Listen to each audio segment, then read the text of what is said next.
Imagine back in the 90s when everybody wanted a sitcom, when we were first coming up. If you said, one day there'll be no more sitcoms, you'd be like, what the f are you talking about? You would have never believed that. If you went into these rooms where they're making Sex in the City and The Single Guy and all these rooms, you'd say, hey, guys, enjoy it while you can. Yeah. Because in a couple of decades, there's going to be 0 sitcoms on television. They would have just laughed. Yeah. They would have kicked you out of that office. Get the fuck out of here. You don't know what you're talking about. Meanwhile, that's true. Well, this is why I'm just going to go back to quickly AI because it shows we're evolving. Remember, Joe, at one point, movies were black and white. They didn't have sound. Really? Yeah.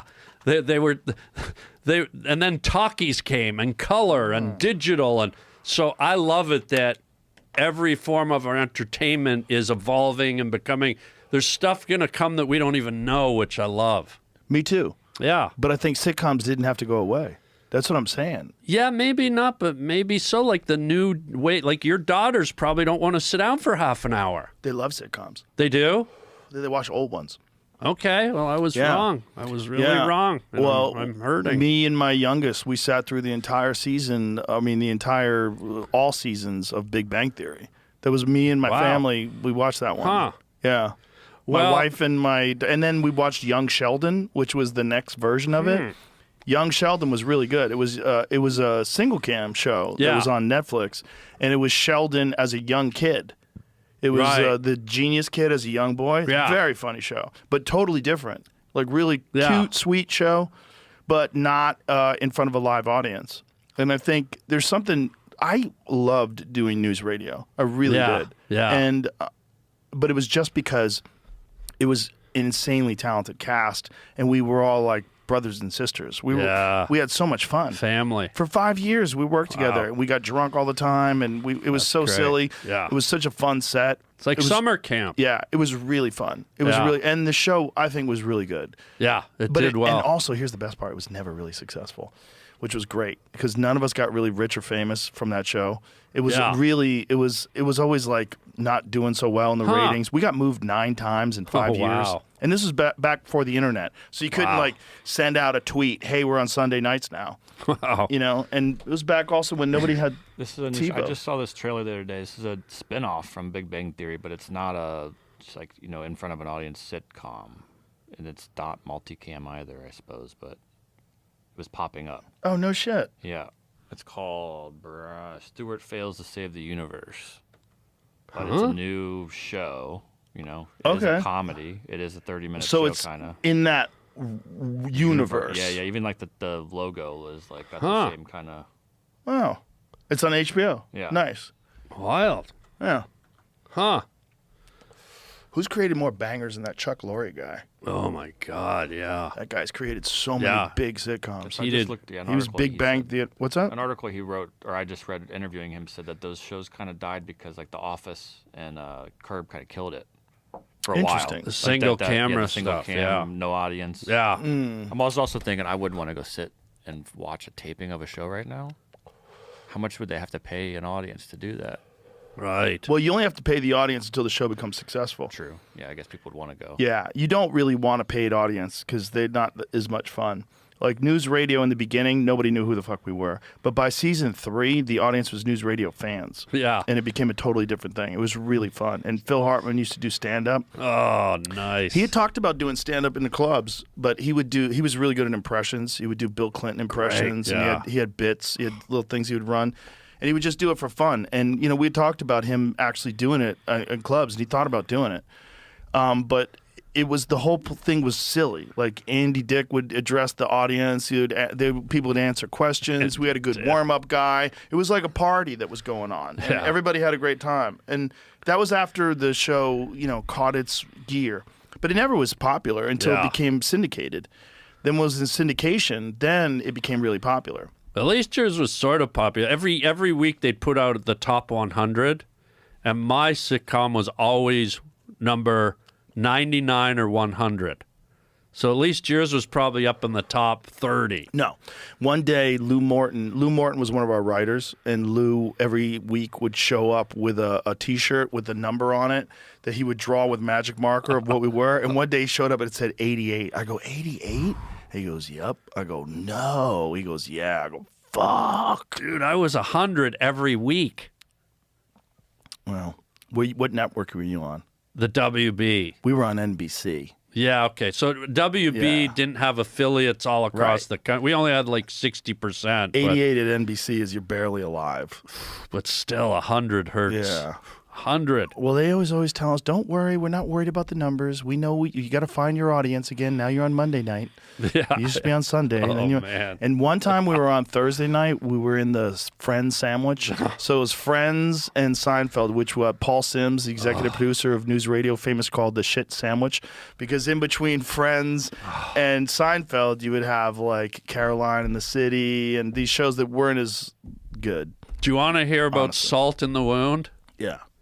So show was number 100, okay? It was called Simon. It was me. I was the star. I played Simon. Jason Bateman played my brother.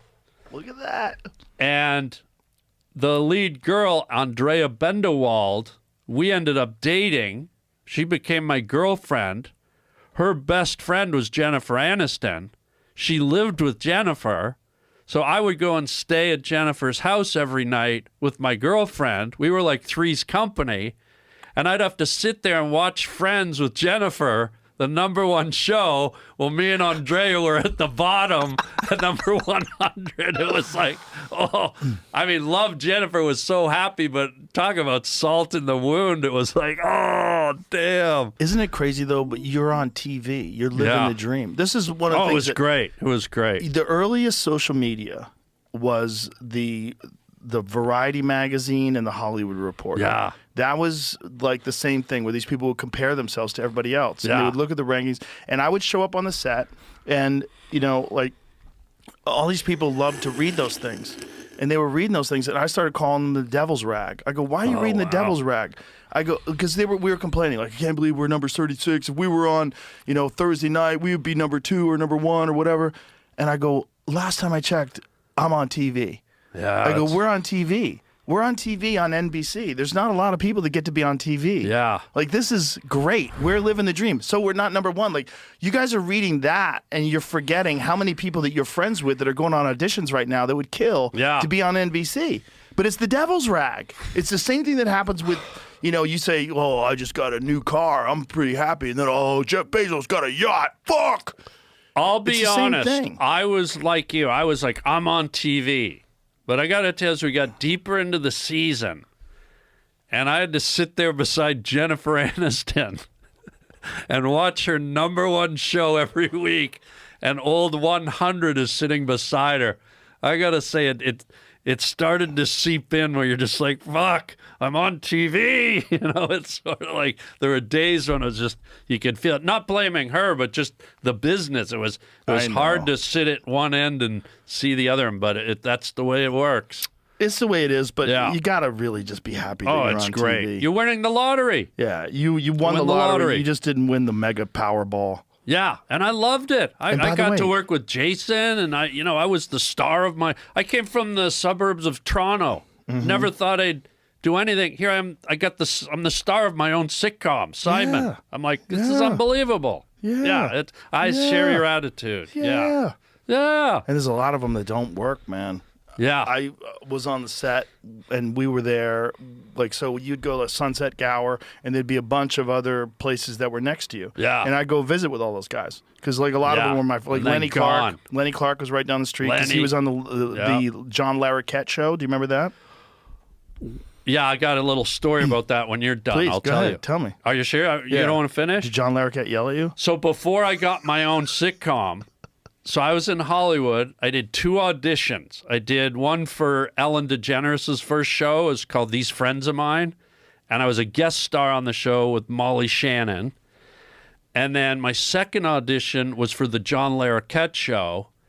And I went in and auditioned, and the feedback to my agents was John said, this guy wants his own sitcom. And I said to my agents, I said, you're damn right I do. And the next gig I got was my own sitcom. Oh, that's so it was hilarious. Like, Chick Chat was pretty cool. So you think he didn't like you because you wanted your own sitcom, or he thought you were too good for his show because you want your own sitcom? I think he must have sensed I walked in there with attitude or cockiness, which I didn't. I just did the audition, but he must have been reading my vibe somehow. Well, that's you. Yeah, so Well, people that don't, that's how you walk. Like people that don't, this Harlan, you've always been like this. I have. From the moment I met you. Yeah. You've always been like this very happy, very confident guy. You never look rattled to do a show. You always look like you're having a good fucking time. Oh, yeah. All of us, like, there was moments where everyone had a big show and you're like, fuck, real nervous. You were never like that. No. You were always like happy-go-lucky. Yeah. I don't know one person that doesn't like you.